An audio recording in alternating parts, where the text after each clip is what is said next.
Hello class. Last class में हमने S R flip flop देखा था। अब हम देखेंगे जे के फ्लिप फ्लॉप। अगर आपको एस आर फ्लिप फ्लॉप याद है, मतलब उसकी ट्रूथ टेबल, सर्किट और बाकी सब चीज़ें याद हैं, तो आप काफ़ी इजीली देख सकते हैं कि जे के फ्लिप फ्लॉप क्या होता है। Basically S R flip flop में हमने देखा था कि उसकी ट्रूथ टेबल में हमारे पास एक कंडीशन होती है कि जब एस और आर दोनों वन होते हैं, यहाँ पर जब एस और आर दोनों वन होते हैं तो हमारा आउटपुट इनवैलिड होता है। तो इस कंडीशन को हटाने के लिए हम लोग जे के फ्लिप फ्लॉप से डील करते हैं, मतलब जे के फ्लिप फ्लॉप हम बनाते हैं। तो it is redefined and improved version of SR flip-flop that has been introduced to solve the problem of intermediate state at S equals to 1, R equals to 1, जैसा मैंने बताया। And here J behaves as S and K behaves as R। यहाँ पर J S की तरह behave करता है और K R की तरह बिहेव करता है।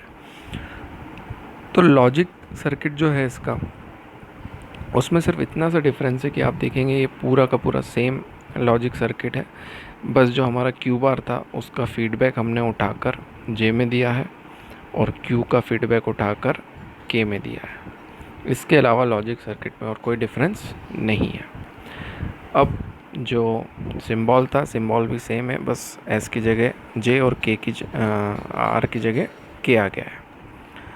ट्रूथ टेबल की यदि हम बात करें तो ट्रूथ टेबल हमारी जो है, ट्रूथ टेबल में एक चेंज हुआ है और वो चेंज हमें दिख रहा है यहाँ पर कि अगर जे और के 1-1 है तो एस आर फ्लिप फ्लॉप की ट्रूथ जो टेबल थी उसमें यहाँ पे इनवैलिड आता था, पर अब यहाँ पर क्या आने लगा है, क्यू बार। तो ये कैसे हुआ? ये जो है हमारा जो सर्किट में चेंजेस है उसके कारण ऐसा होता है कि जब इनपुट हमारा 1-1 है तो क्यू एन प्लस वन हमारा क्यू एन बार होगा। क्यू एन बार से मतलब ये है कि यदि आपकी प्रेजेंट में इनपुट आउटपुट ज़ीरो है तो 1-1 देने पे आउटपुट 1 हो जाएगा, और आउटपुट अगर पहले से 1 है तो 1-1 देने पे 0 हो जाएगा। इसका मतलब होता है, और इस कंडीशन को हम कहते हैं टॉगल स्टेट। टॉगलिंग का मतलब उल्टा होना, अगर पहले 1 था तो बाद में 0, और पहले 0 था तो बाद में 1 हो जाता। अब अगर हम ये टॉगलिंग कंडीशन समझे कि ये हो कैसे रहा है तो हम उसको देखते हैं। अभी हमने बोला कि जे और के अगर 1 है, ठीक है, और क्लॉक भी 1 होगी तभी सर्किट चलेगा। तब क्या होगा, तो हमारा जो क्यू है वो यहाँ आ रहा है और क्यू बार जो है वो यहाँ आ रहा है। तो इस नैंड के कारण ये क्यू बार अगर आगे पहुँचेगा तो वो यहाँ पे क्यू हो जाएगा, और यहाँ वाला क्यू यहाँ पहुँचेगा तो क्यू बार हो जाएगा। मतलब ये देखिए, ये फिर से हमारा नैंड लैच आ गया, और नैंड लैच के इनपुट पे हमारे पास क्या मिल रहा है, क्यू और क्यू बार। क्यू और क्यू बार है तो हम अगर क्यू को 1 मानेंगे तो क्यू बार 0 हो जाएगा, और क्यू बार को 0 मानेंगे तो क्यू 1 हो जाएगा। मतलब सिंपली नैंड के इनपुट पे हमको क्या मिलेगा, या तो 1-0 या फिर 0-1। तो हम ये देख लें कि नैंड लैच जो थी हमारी, उसके इनपुट पे अगर 1-0 होता है तो आउटपुट पे क्या मिलता है, हमने देखा हुआ है कि उसके आउटपुट पे अपोजिट मिलता है। अगर 1-0 है तो आउटपुट पे 0-1 मिलेगा, और 0-1 है तो आउटपुट पे 1-0 मिलेगा। इसका मतलब अगर यहाँ क्यू है तो यहाँ आउटपुट पे हमको क्यू बार मिलेगा, और यहाँ क्यू बार है तो क्यू मिलेगा। तो इसलिए हम देख सकते हैं कि जब हमने जे और के को 1-1 रखा तो आउटपुट हमारा फाइनली क्या मिला, क्यू बार। तो इसीलिए हमने यहाँ पर आउटपुट में जब 1-1 है हमारा इनपुट तो आउटपुट हमें क्या मिल रहा है, क्यू एन बार। बाकी जो 3 कंडीशंस है जे के फ्लिप फ्लॉप की वो सेम है एस आर फ्लिप फ्लॉप से, कि जब 0-0 होता है तो प्रीवियस स्टेट बनी रहती है क्यू एन, जब 0-1 होता है तो वो जे को फॉलो करेगा, मतलब 0 आएगा। 1-0 है तो 1 को जे को फॉलो करके 1 आएगा। 0 को रीसेट, 1 को सेट बोलते हैं, और इस कंडीशन को टॉगल बोलते हैं और प्रीवियस स्टेट को होल्ड बोलते हैं हम। इसी ट्रुथ टेबल से लेके हमने कैरेक्टरिस्टिक टेबल बनाई फिर से। इससे पहले सिंबल अगर देखें तो सिंबल में कोई ख़ास चेंज नहीं है, बस नाम चेंज है। अब कैरेक्टरिस्टिक टेबल ट्रुथ टेबल का हमारा एक्सटेंशन होती है। तो हमने इनपुट पे लिया जे, के और क्यू एन, इनके 8 कॉम्बिनेशंस लिखे। अब देखा कि जब जे के 0 0 है, जब जे के 0 0 है तो क्यू एन बार हमारा क्या है, क्यू एन, मतलब क्यू एन क्या है इस टाइम 0, तो इसलिए क्यू एन बार भी 0, और ये 1 है इसलिए ये भी 1। जब 0 1 है तो 0 1 के केस में क्या करता है, जे को फॉलो करता है, तो जे दोनों केस में 0 0 है इसलिए ये 0 0 हो गया। 1 0 में भी जे को फॉलो करेगा तो जे 1 1 इसलिए ये 1 1 हो गया। अब नेक्स्ट केस क्या है हमारा, 1 1। तो 1 1 पे हम देख रहे हैं कि टॉगल होता है आउटपुट, मतलब जो क्यू है उसका उल्टा हो जाएगा। तो यहाँ पे हमारे क्यू की वैल्यू 0 है इसलिए यहाँ 1 हो जाएगी, और यहाँ 1 इसलिए यहाँ 0 हो जाएगी। तो इन 8 कंडीशंस को लेके हम लोग एक के मैप बनाएंगे जिसका आउटपुट हमारा Qn+1 होगा। तो Qn+1 की हम लोग इक्वेशन बनाएंगे। यहाँ पर हमें 4 1 दिख रहे हैं, 1 2 3 4, इन चारों की एंट्री हमने के मैप में की, और एक पेयर ये बना और एक ये बना, जिससे हमारी इक्वेशन आ गई जे Qn बार प्लस के बार Qn। ये हमारी एक्साइटेशन इक्वेशन होती है, सॉरी कैरेक्टरिस्टिक इक्वेशन होती है। नेक्स्ट हम लोग बनाते हैं एक्साइटेशन टेबल। तो एक्साइटेशन टेबल के लिए हमेशा हम लोग इनपुट क्या रखते हैं, Qn और Qn+1, और इस बेस पे हम देखते हैं कि जे के क्या होंगे। तो हम वैसे ही जैसे पहले किया था, Qn और Qn+1 की वैल्यू हम यहाँ से देखेंगे कि जब ये 0 0 है 2 बार, तो जे के की क्या वैल्यू हो रही है, देखिए जे सेम है और के बदल रहा है, इसलिए हमने जे को 0 लिखा और के को डोंट केयर लिखा।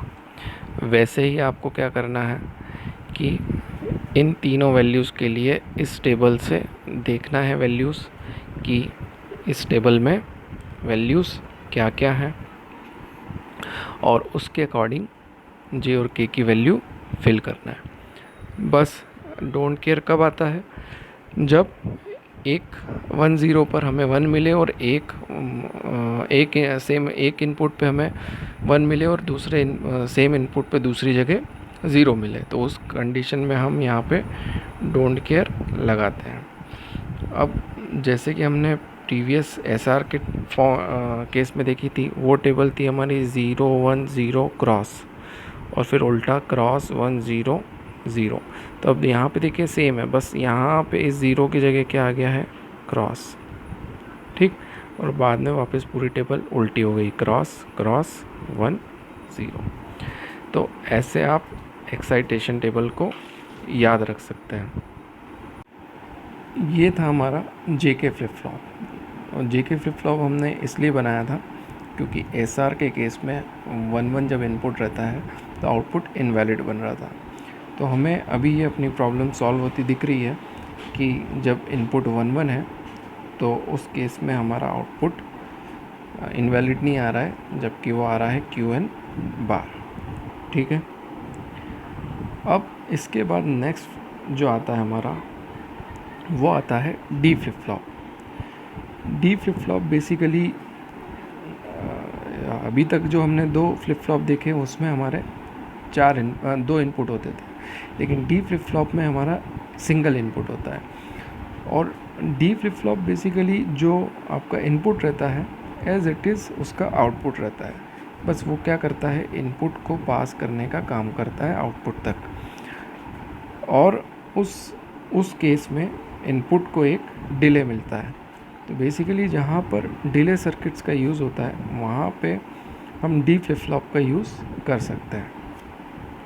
तो the D type flip flop is a modified set reset flip flop with addition of an inverter. अब अगर हम सर्किट की बात करें तो डी फ्लिप फ्लॉप को हम अगर एस आर फ्लिप फ्लॉप से बनाते हैं तो एस आर में हम यदि एक इन्वर्टर लगा के उसको मॉडिफाई करें तो उससे हमें डी फ्लिप फ्लॉप मिल सकता है। To prevent the S R inputs from being same at the same time. और ऐसा क्यों? क्योंकि हमने देखा था कि एस आर फ्लिप फ्लॉप में हम जब सेम इनपुट रखते हैं तो जब वो 1-1 होते हैं तब हमें प्रॉब्लम आ रही थी कि हमें आउटपुट इनवैलिड बन रहा था। तो अगर हम एक ही इनपुट कर देंगे, आप यहाँ देख सकते हैं सर्किट में, अगर एक ही इनपुट कर दिया और एक पे सेम दिया और एक पे इन्वर्टेड दिया तो ये दोनों चीज़ें कभी सेम नहीं हो पाएगी, या तो 1-0 होगी या फिर 0-1। तो उस केस में हमारी वो प्रॉब्लम सॉल्व हो जाती है कि दोनों इनपुट सेम कभी भी नहीं होंगे। Therefore it also names the invalid state from removes the invalid state from output. जो इनवैलिड स्टेट रहती है वो हट जाती है। And the D flip flop is known as data latch और डिले फ्लिप फ्लॉप। ये डिले प्रोवाइड करता है as it simply passes the input with a delay. ठीक है। अब यदि इसके सर्किट की हम बात करें तो सर्किट सेम है एसआर के जैसा, बस क्या डिफरेंट है कि हमने सेम इनपुट को इन्वर्ट करके इन्वर्टर लगाया है और दूसरे इनपुट पे दे दिया है। अदरवाइज़ क्लॉक भी सेम है और बाकी सब सेम है। तो सिंबल में जब हम देखेंगे तो एक इनपुट रहेगा डी और दो आउटपुट रहेंगे क्यू और क्यू बार। फिर अगर हम ट्रुथ टेबल देखते हैं तो ट्रुथ टेबल में भी सिंगल इनपुट है, तो सिंगल इनपुट के दो ही कॉम्बिनेशन होंगे, 0 और 1। अभी मैंने आपको बताया कि ये सेम जो इनपुट है उसी को पास कर देता है। मतलब अगर इनपुट 0 है तो आउटपुट भी 0, इनपुट 1 है तो आउटपुट भी 1। ऐसा क्यों हो रहा है? क्योंकि हमें पता है कि एस आर फ्लिप फ्लॉप में जब भी दोनों हम इनपुट डिफरेंट देते हैं तो जो फ्लिप फ्लॉप है वो एस को फॉलो करता है। तो यहाँ पे एस क्या है हमारा डी, तो जो डी होगा उसी को आउटपुट फॉलो करेगा। तो इसलिए यहाँ पे 0 पे हमें 0 मिल रहा है और 1 पे 1 मिल रहा है, और ये हमारी रीसेट स्टेट हो गई और ये सेट स्टेट हो गई। ठीक है। With in active clock flip flop is always in memory state. और हमने अभी पिछली क्लासेस में भी ये देखा था कि जब इनएक्टिव क्लॉक होती है, जब क्लॉक काम नहीं करती है, क्लॉक 0 रहती है, तो जो फ्लिप फ्लॉप है हमारा वो ऑलवेज काय में रहता है, मेमोरी स्टेट में। मतलब वो प्रीवियस स्टेट को होल्ड करके रखता है, उसका आउटपुट हमेशा QN बना रहता है। अब इस ट्रुथ टेबल से हम हमारी कैरेक्टरिस्टिक टेबल अगर बनाएं तो उसके लिए हमें हमेशा पता रहता है कि आउटपुट हमारा QN+1 होगा और इनपुट हमारा फ्लिप फ्लॉप के इनपुट और QN का कॉम्बिनेशन होता है। तो इन दोनों इनपुट्स के 4 वेरिएशन होंगे, 0 0 0 1 1 0 और 1 1। अब हमें ये पता है कि फ्लिप फ्लॉप का जो आउटपुट है हमेशा किसको फॉलो करता है, डी को। इसलिए हमारा QN क्या होगा, वही होगा जो डी होगा। इसलिए डी 0 तो QN 0, 0 तो 0 और 1 तो 1 और 1 तो 1। इसलिए इजीली ये हमारी कैरेक्टरिस्टिक टेबल बन गई इससे। इसके बाद अगर हम देखें तो एक 2 वेरिएबल के मैप हमने बनाया है, उसमें इनपुट डी और QN है।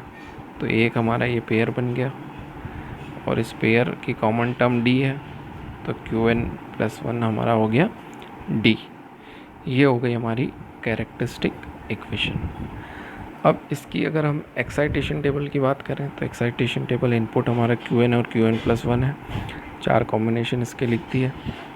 अब हमें पता है कि हमेशा QN+1 डी के बराबर होगा, तो सेम हो जाएगा, 0 का 0, 1 का 1, 0 का 0 और 1 का 1। तो ये हमारी एक्साइटेशन टेबल सीधी बन गई यहाँ पे हमारे कैरेक्टरिस्टिक इक्वेशन की हेल्प से।